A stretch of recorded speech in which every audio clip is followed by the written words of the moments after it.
Good morning. On behalf of the Alliance of Women in Workers' Compensation, I want to welcome you to today's webinar. Today's webinar is entitled Cultivating Connection in Leadership, which is an industry fireside chat from the EWC conference in April. This is a pre-recorded session being broadcast today, September 7th, 2023. Before we get started, I would like to thank our 2023 corporate sponsors for their support on hosting events such as this. They support us not because they want their logos on a screen, but they support the cause, which is to affect positive change in the workers' compensation industry through networking, supporting, mentoring, and collaboration. The Alliance is inclusive of all professionals in workers' compensation, regardless of career stage, with the belief that we can all learn from and support each other. Our theme this year is Together Towards Tomorrow. Be sure to head to the Alliance website for all upcoming events. We are excited to be hosting webinars, collaboration sessions, and in-person events throughout the year. Be sure to check back on our website for all details. And if you cannot make one of our virtual or in-person events, don't worry. All events are recorded and on demand for our followers. Our book club is in full swing. Quarter 3 books include Braving the Wilderness by Brene Brown and Lean In by Sheryl Sandberg. Head to our website to join the discussion. The Alliance grew so much last year as we launched several new chapters. Please be sure to connect with your local ambassador to kick off your events with the Alliance. If you would like more details on the ambassador program, please visit our website or check out a replay of the January panel where we provided details on how to get involved. Change is preceded by trust. It is through acceptance and inclusion that trust will be formed and positive impact will occur. The Alliance is committed to creating a safe space in the workers' compensation industry for women of diverse backgrounds and experiences through a shared culture that integrates various perspectives. This is who we are and who we will be. The time to do better and be better is now. The Alliance understands that diversity is a journey that will take time to make meaningful changes for our organization, its followers, and our supporters. We will be intentional in making progress along our key pillars of change. Turning to today's webinar, building strong connections with employees is essential for effective leadership and driving business success. Our industry panelists will engage in an open discussion about how they emphasize the importance of vulnerability in leadership to navigate difficult conversations and promote inclusion in their organizations. Sharing personal stories of failures and mistakes, you will learn how they use those experiences to connect with their teams and foster a culture of learning and growth. This important topic will be moderated by Dede Halfhill. She is a U.S. Air Force retired colonel, and this followed her keynote presentation from the EWC conference. If you haven't already, we invite you to watch her keynote on demand on the website. Today's panel features industry leaders with much knowledge and expertise on this topic. And although this is a pre-recorded session, please utilize the chat feature throughout the session with your thoughts and to engage with your fellow members. We love seeing everyone talk and engage with each other during these important topics. Thank you so much for the time you're spending with us today, and we hope you enjoy this webinar. Would you all like to take a moment to introduce yourselves? Is this on? I think it's on, yeah. Is it on? Oh, okay. All right. Hi, everyone. I'm Lara Heel. I'm the Senior Director of Managed Care for MEMIC. And I'm on the West Coast, so I don't know how many folks know about MEMIC, but we are a monoline workers' comp insurance company, mostly focused on the eastern seaboard. Maine was where we started, and we write business primarily up and down the East Coast, although we can write in 45 states plus DC.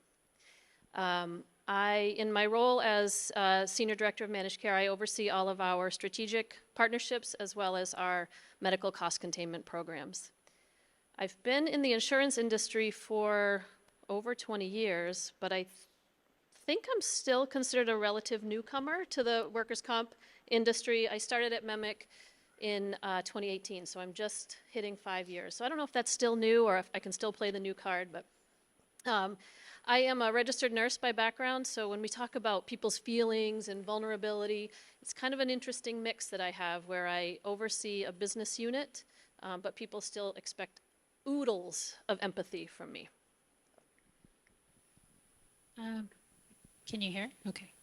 Hi, I'm Alysha Loumakis Calderon. I am the president of ISYS Solutions, Inc., which is actually a family-owned business that operates two businesses. One is ISYS Case Management, and we do field nurse case management, similar to Lara. but more in the field for the workers' compensation industry. And we also have an online education business called Career Smart Learning that services healthcare professionals nationwide and also workers' comp claims professionals in certain jurisdictions.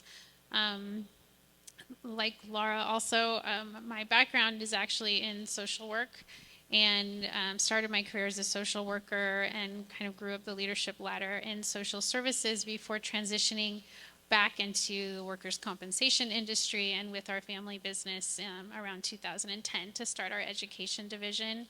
Our ISYS case management division celebrated its 25th year in business this year, and our education business has been around 10 years. I feel like I kind of grew up in the industry because both of my parents have been in workers' comp on the vocational side and the nurse case management side.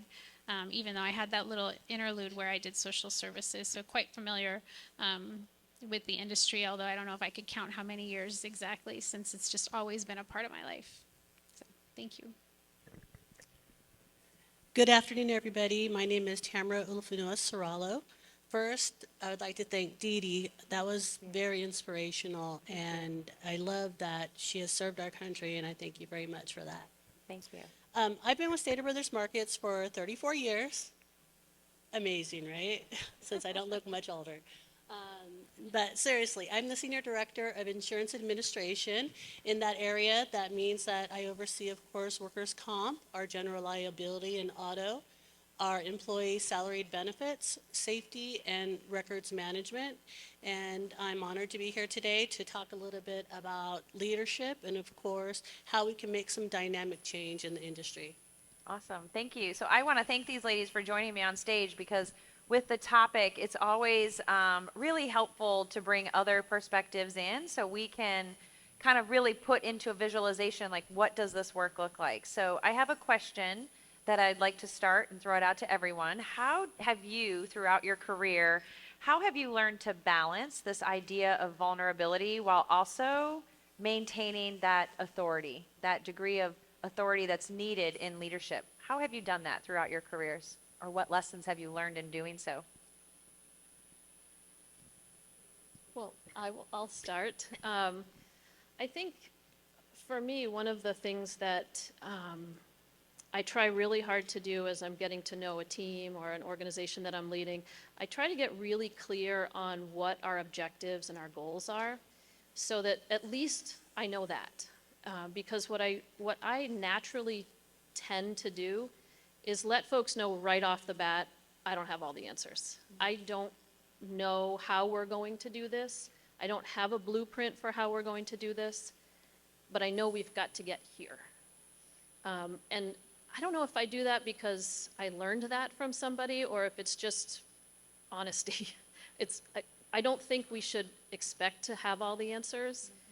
And so I try to find the balance that way in saying, look, I know this is what we have to do, and really being clear about whatever that is, and answering questions about, does this mean this, and listening and really observing the individuals that I'm speaking with to make sure that we're all sort of thinking the same way or understanding the same message. And then just be really, well, as vulnerable as I am up here in front of all these people and just say, I don't know. I don't have all the answers. Yeah. Alysha, how about you?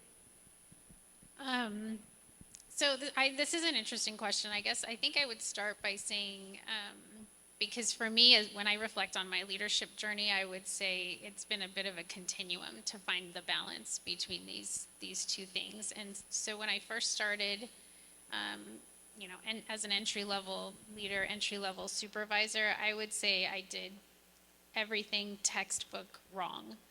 And I would say it was an epic failure, probably, actually.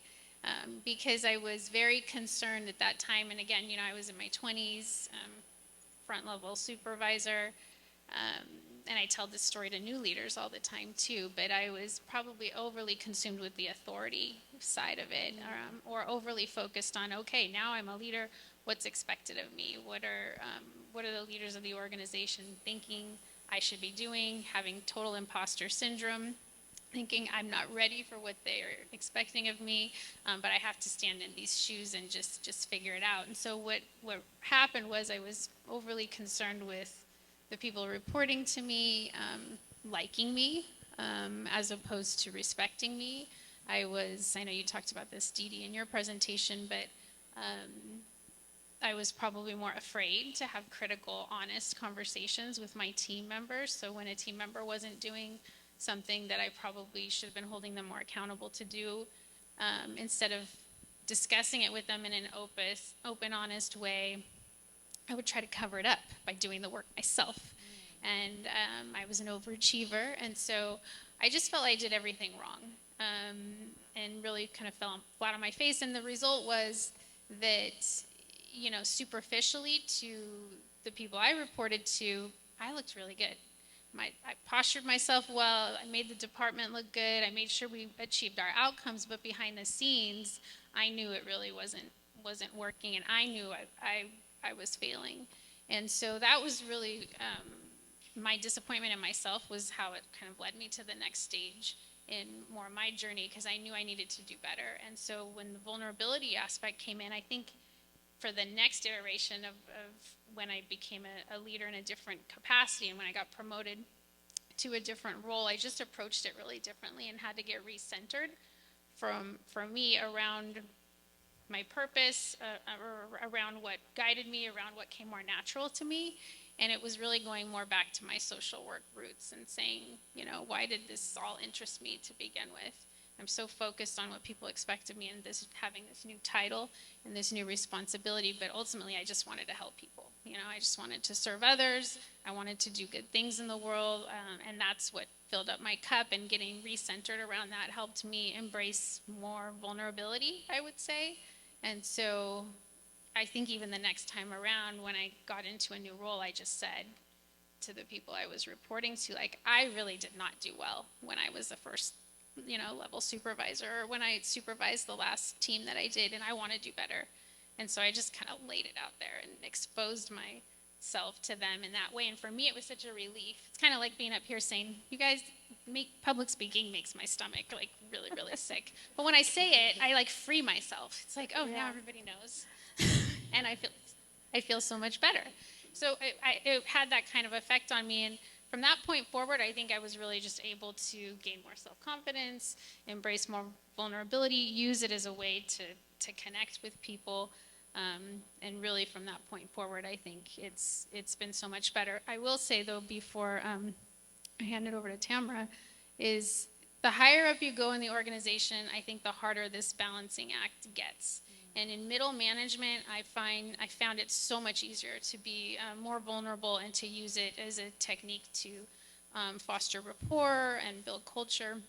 The higher up you get, I think it becomes a little bit more of a challenge. And the reason is, when you're chief of an organization or head of an organization, at that point you're the chief motivating officer, the chief inspiration officer, the chief of everything. And you can't always expose that you're falling apart on the inside when you're at that level, because if you're falling apart, then what does everybody else in the organization think of what's happening to the organization? And so I think that balance gets more and more delicate the higher up you go in an organization, even though it is very effective. So I think that all of us are not so different. I think that most of us have more commonalities, and we have to kind of build on that, and that is the area that we should be making connections. So for me and any team that I lead, I try to begin with the end in mind. Okay, what is our goal? Because it's easier to tell somebody what the goal is than how to get there. So then once we establish the goal or what it is we want to accomplish, then we can start working backwards to kind of give ourselves some steps to get there. And I do have some of my team here, and I depend on them to come up with some of those solutions or some of those things to do. I think it's very important for us as leaders to develop people along the way and not always just give instruction and not always tell them what they need to do, because it's really important that they support you in the vision, and they will follow you far better if they're part of the decisions and how we get there. I lead a lot like I parent. It can be a little bit of tough love where you can get a spanking for not doing something, but you will definitely be accepted. I hope that you trust me and depend on me that I will do the most right thing in most situations. Yeah, I love that. I think what I took away from all three of you is that, like, it's a different balance for all of us, right? Like, it's a different balance depending on where we are in our leadership journey. It's a different balance depending on the position we hold, the lessons we've learned, the skills we have. And I think just like that understanding of so many of us when we're younger, we think, I have to lean on the authority to be successful. But how amazing that we are leading in a time where this conversation is becoming more regular, like it's more open, and we can start showing, I think, the leaders coming behind us that it's not a binary choice. It's not one or the other, and you can figure out whatever balance works for you, right? I love that. Thank you. Alysha, I'd like to go back to you. Can you think of a time when you had to make a decision that kind of went against what your gut was telling you? And how did you communicate that to your team? I have a love-hate relationship with this question. I love it because it's actually so easy to answer in the sense that I have such a poignant example, but I also hate it because I actually hate the example. So just to set this up, I do have an example. It's during COVID. It's sort of what some decisions that the company had to make during that period or at the very beginning of the pandemic. But just to set it up a little bit and provide some context, I mentioned we're a family-owned business.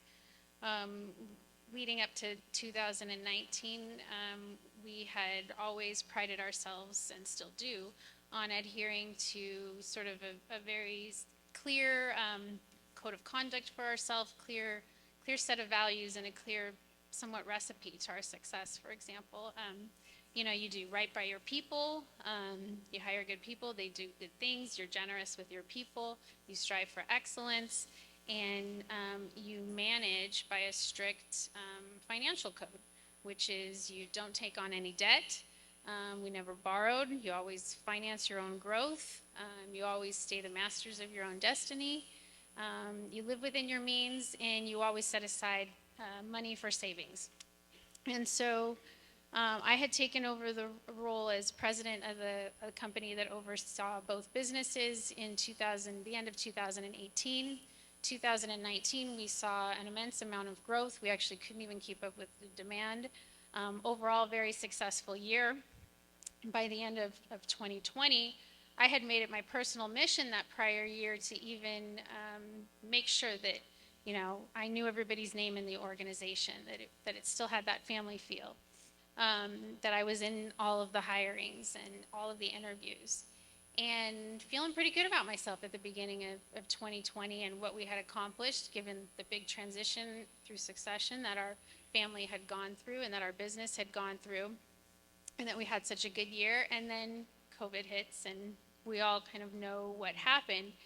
And even all the disasters that we could have thought of in our head, and we call them black swan events in our team, because we always try to anticipate them. We just couldn't have anticipated that, and it just felt like such a gut punch that came out of left field when I wasn't looking.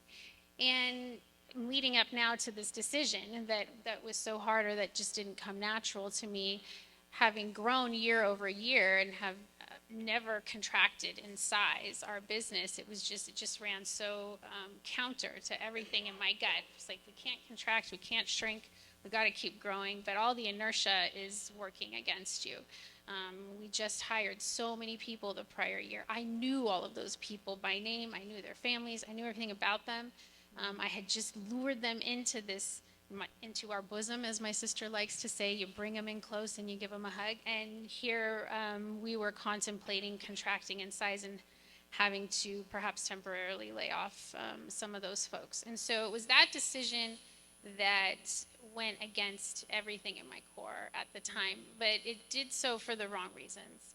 And ultimately, I had to weigh my fiduciary responsibility to the company, to all of our stakeholders, to our customers, to the injured workers we serve, to our existing ISYS team members, and to the long-term responsibility that I had to steward this company into the future and ensure that it had a secure and strong, solid reserves and the ability to launch when the economy shook out and we were ready to go again full force.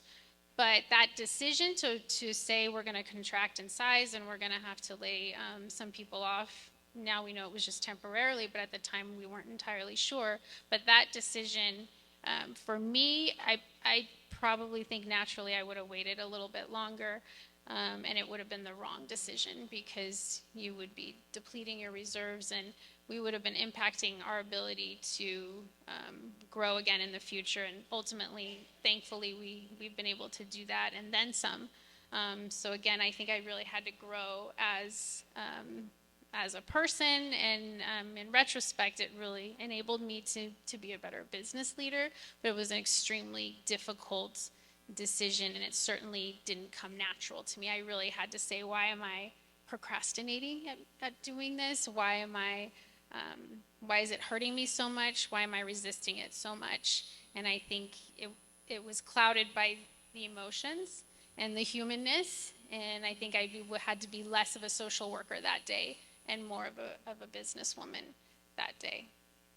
So that's my example, and it's still, like I said, I love it because it was easy for me to come up right when I saw the question, when Julie sent it to me, I said, oh well, I know what my answer is, but I hate the answer too, because it was still to this day the worst day of my adult career. And again, even though everybody's come back, we've grown plus then some, the recollection of that day, and I have a vice president who's here today too, and he and I wanted to have every single conversation ourselves with every team member that we were going to have to say that to, because that was just the level of connection we had and the level of integrity we felt we owed them. Yeah, I think I was listening to a podcast once with President Obama and Brene, and he made a very, very, great point when he said, like, by the time the decisions get to his level, and I think any of us as leaders of our organization, like, by the time the decisions get to our level, they are not easy decisions, and so often there is no good answer, right? There is no perfect answer, because if there was the perfect answer, it would have been done already. And so we are left dealing with these decisions that are lose-lose. There is no win-win. And navigating that space, I would love to ask you, like, that's such a hard space to navigate when you have to really look at this fiduciary responsibility, but also like the human aspect. Did you have someone you could lean on when you were doing that? Yes. Oh my gosh, yes. And so I feel very, very blessed to have a very strong family support system. As I mentioned, it's a family-owned business, and that comes with other unique nuances. But our executive team is, in my mind, they're like my trusted cabinet. They're my safe space. They're the ones that really support me. But I've also sought, counsel and advice from external sources too. I mean, groups like the Women's Alliance, but I'm a member of some family business associations, and we have a women's group that meets every month. And speaking with those leaders and hearing what they were doing. And so I think really surrounding yourself, certainly my home and my spouse and my nuclear family as well. But I think you really have to avail yourself of all of those resources. And I credit my support system absolutely, because even the night before we had to make that decision, I mean, talk about mental health issues. That was definitely an evening where I thought, I think this might be a panic attack, like a legitimate panic attack, which I'm not a doctor, I can't diagnose it, but the night before that was going to happen, I'm pretty sure, that I had something like that. But my husband was there, and I pulled myself together, and the next morning talking to my VPs, talking to the cabinet, just using my support system to help navigate it. And again, it's easier to say when you're on the other side that, wow, like I feel so much stronger having gone through that. But when you're going through it, it really sucks. Yeah. I love that answer. Thank you for adding that in there because, you know, when we talk about vulnerability, we as leaders have this idea that it just means I have to share all these things. But here are my two decision points around vulnerability. One, I'm only going to be vulnerable with the people who have earned the right to hear it, right? So you having that trusted counsel is the space where you as a leader can lean into that vulnerability a little more and share, what do I not know? Where do I need help? What other resources do I need? Who else do I need to talk to? And it's in that space we can be vulnerable so that we don't have to go out to the greater organization and just share, like, I have no clue what I'm doing. I mean, I can promise you there were a million times in my career I had no clue what I was doing. But I had this trusted group of other leaders where I could say, I have no clue what I'm doing. So that when I was in front of my squadron, then I could say, here's what we're going to do. And, you know, this is my favorite. I don't ever share a single thing that I have not processed myself.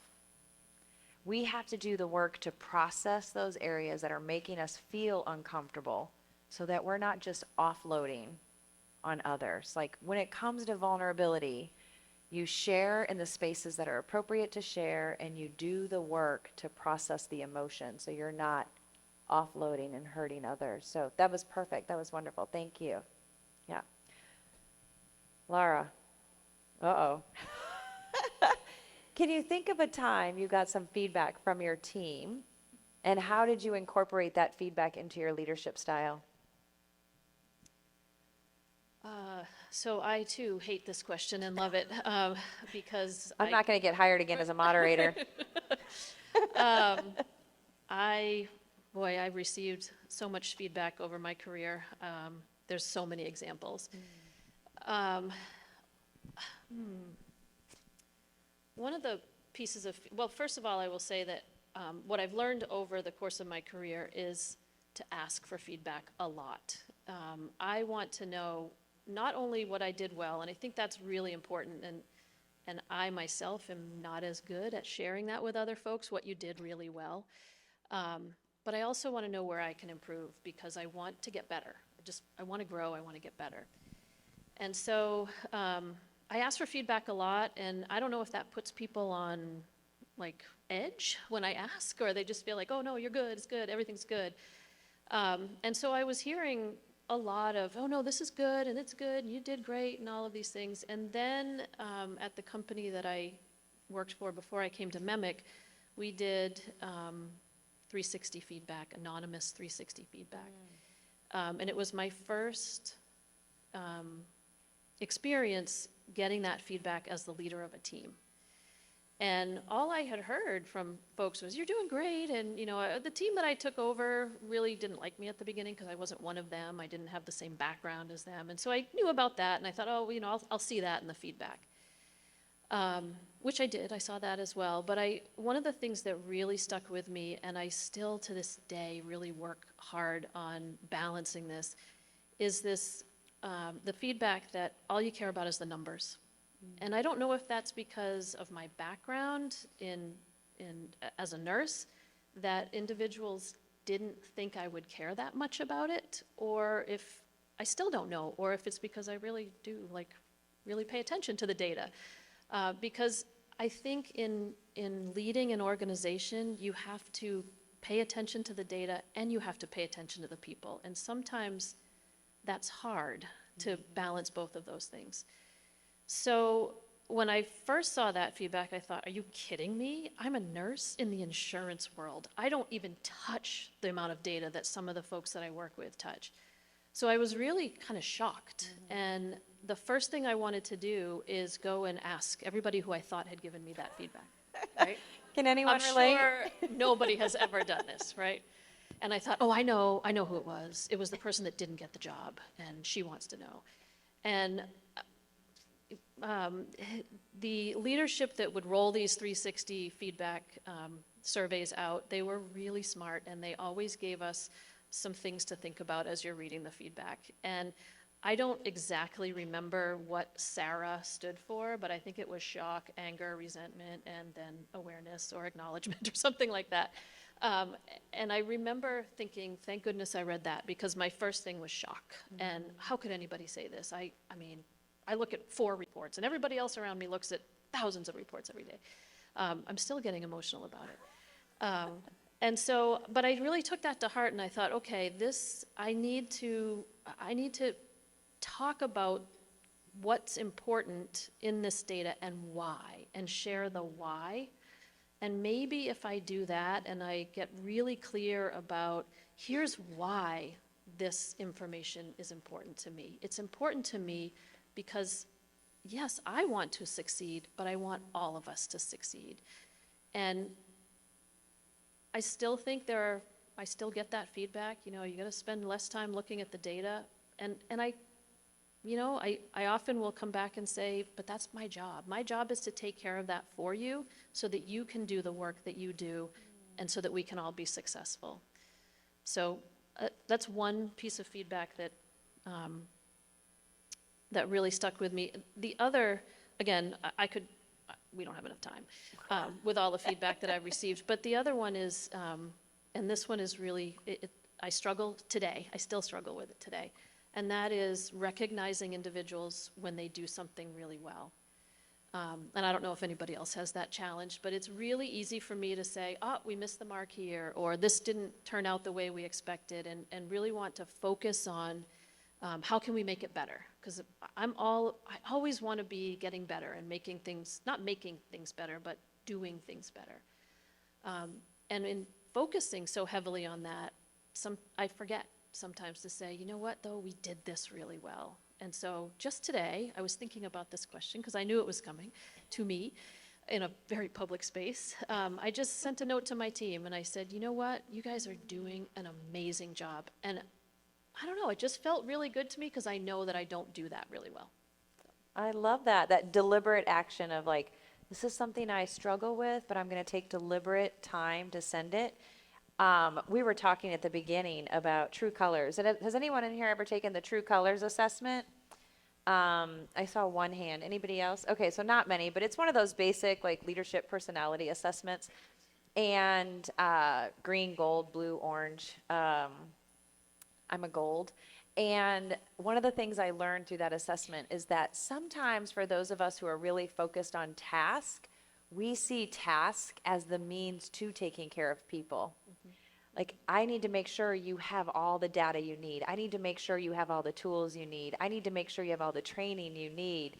And I forget to say, how are you doing as a person? But I know you are safe as a person. And we sometimes get bad feedback on that. And so when you get that kind of feedback, it can really hurt. Because you're like, I actually am doing everything I can to take care of these people, right? So who did you turn to in that moment to process that? Well, I turned to myself first because but I have, I'm sure all of us have mentors. I feel like I have mentors for very different and very specific things. And so initially I turned to a mentor who thought like me and was going to say, no, that's okay. Those people are crazy. Because I guess that's human nature, right? And then I kind of thought about it and I said, no, I need to talk with somebody else who can help me through. Yeah, you still need to do this, but here's how you can do things a different way. And so, and I think what you were saying earlier about having that, and Alysha, you were saying it, having that core of individuals who you can be really authentic with and say, like, maybe say bad words, where you can't say them somewhere else, and just sort of get it out and really trust that they're going to have your best interest at heart, as opposed to just yesing you and saying, yes, you're good. You don't, just ignore that. Everybody gets that feedback, ignore it. So that trusted core of individuals. I love that. Like a mentor who can really help you grow is such a gift. Yeah, that's amazing. Tammy, one of my favorite topics, diversity. So how have you approached some of the hard conversations around diversity, inclusion, and belonging in your organization? And what do you think are some of the key ways we can create inclusive cultures? So a lot of times people think diversity and inclusion mean that everything's equal. And while we live in a country where the foundation is things are supposed to be equal, we know that if we strive for fairness, that we're probably living in an appropriate space. And there are so many things that make us different. You know, I talked earlier about how we have some commonalities with how we think, but when you look across the landscape of your employment, you have so many different cultures, races, religion. So I myself am half Samoan and half Italian, and to tell you the truth, when I was a small child, nobody knew what a Samoan person was. I mean, you all know what they are now. We're the greatest football players in the world. We have The Rock. We have, all great things. But the truth is that I don't think it was until I was 13 years old and I saw my parents drive up into the driveway coming from the grocery store, and I'm like, wow, my parents look drastically different. So my dad looked a lot like Morgan Freeman, and of course, my mom looked a lot like me, but a lot lighter. And I think that's when I first started to realize that sometimes people treat you differently if you're not homogenous, right?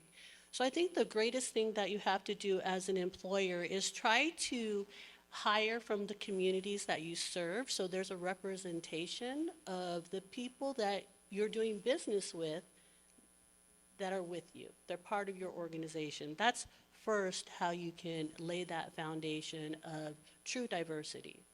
And then to start listening to what people say.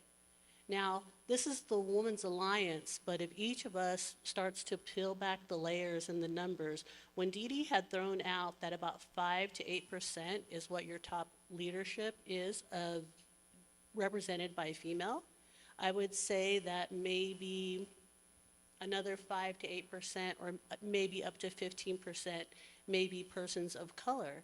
So we really are, when you're talking about the highest levels of leadership, off balance.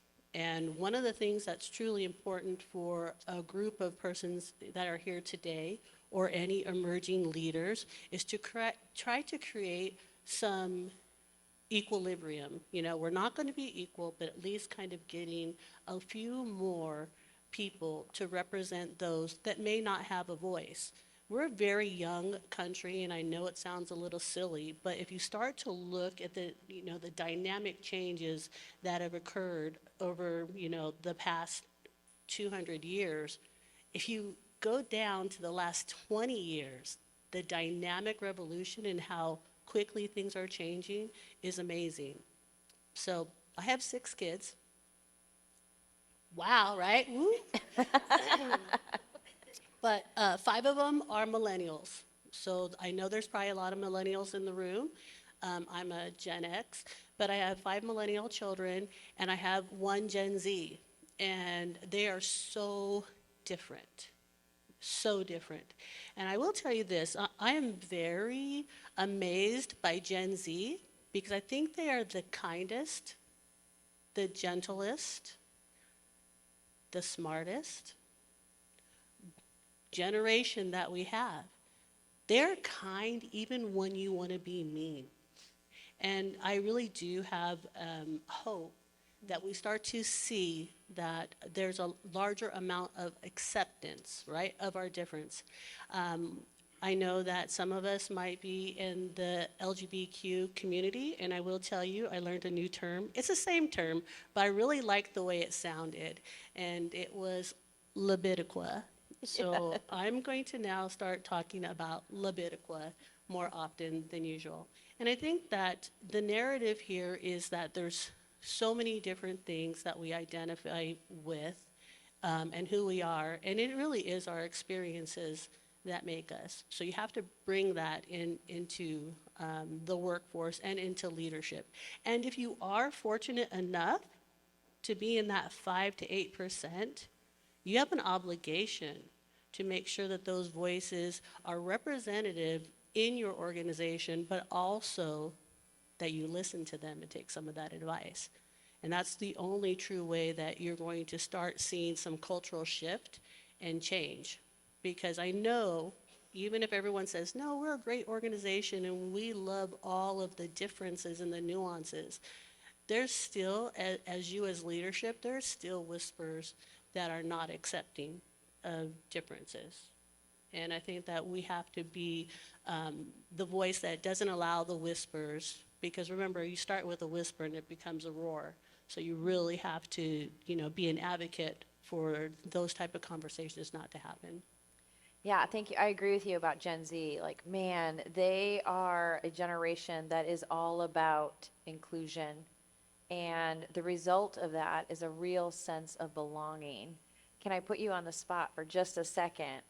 When we talk about DEI, I'm very used to saying DEIB, because when I was in the military, we would talk about the sense of belonging is really what is important when we talk about inclusion. Like, we're including people, but do they feel like they belong? Or are we creating a culture of just fitting in, which is entirely different? In the military, we create a culture of fitting in. Can I ask you, can you think of a time in your career where you felt like you really belonged? And what did your leadership do to make you feel like you really belonged? So belonging is a big word. And who out here is mixed race or bicultural, biracial?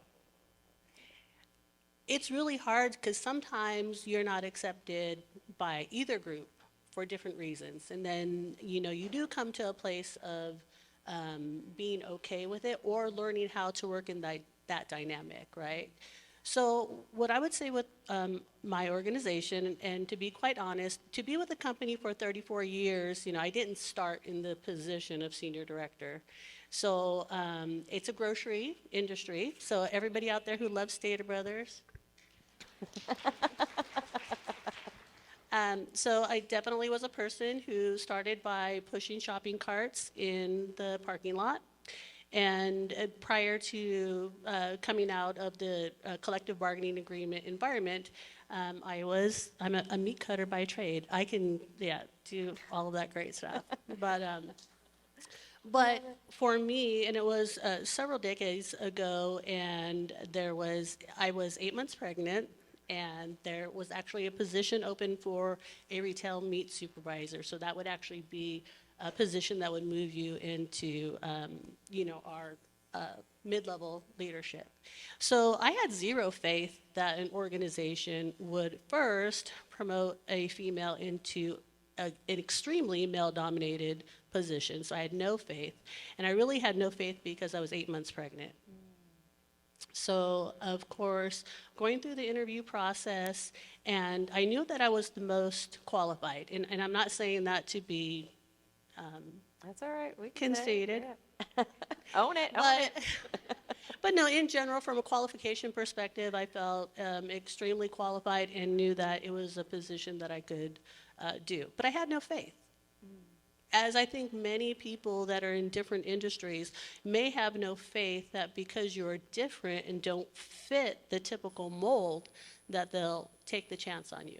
So I would say that it was an amazing thing that they did when they promoted me, because it sent a message not to just me, but anybody who was like me, that yes, we'll take a chance, that you will do an excellent job, and that you will succeed in our organization, and we will support you along the way. It's amazing what happens when someone believes in us. Yeah, thank you. So we only have like 3 minutes left. So first, I just want to thank you all for joining me up here. It's an incredibly vulnerable experience to stand up and share our stories about vulnerability. So thank you for that. And then as we close, are there any parting thoughts that you want to share with the group as we all head out to really practice these skills? So I just wanted to tell everybody that you do have an obligation, right? So you have an assignment, right? Each and every one of us does have to do our best to give back.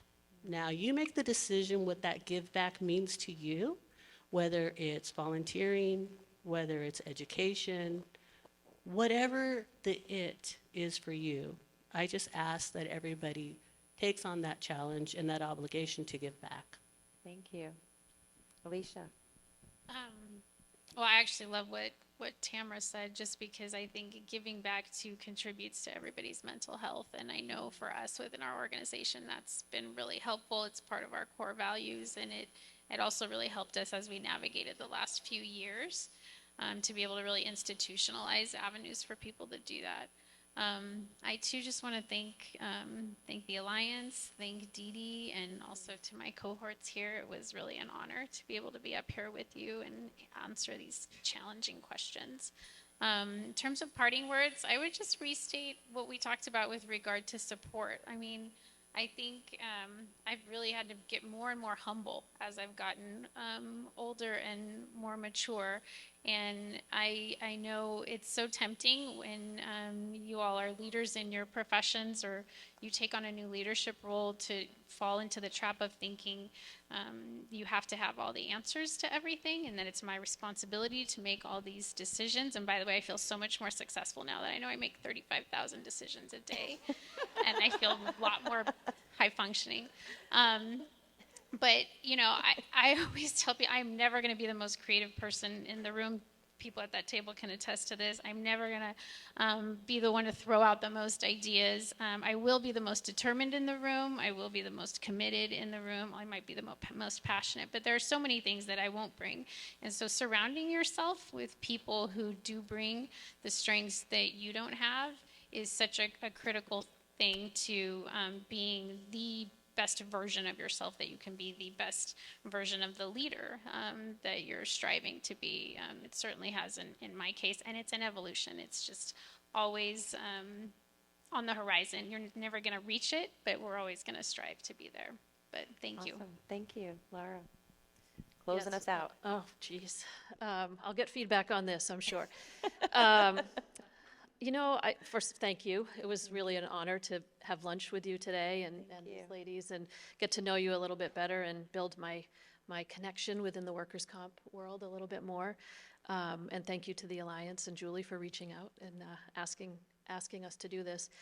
You're going to be shocked at my parting words, and that is when people ask you for feedback, maybe you don't answer right away, but be willing to have that hard conversation and share what you really, really want to share with them in a kind way. But don't hold back, especially for those that you're leading. It's really important that we all learn to grow and grow together. And we're talking about this at lunch. It's so hard in this day and age with so much virtual stuff to make that connection. So make that connection in person if you can. And I hope we can all get back to that place where we're less remote and more connected so that we can all grow together. Awesome. Thank you.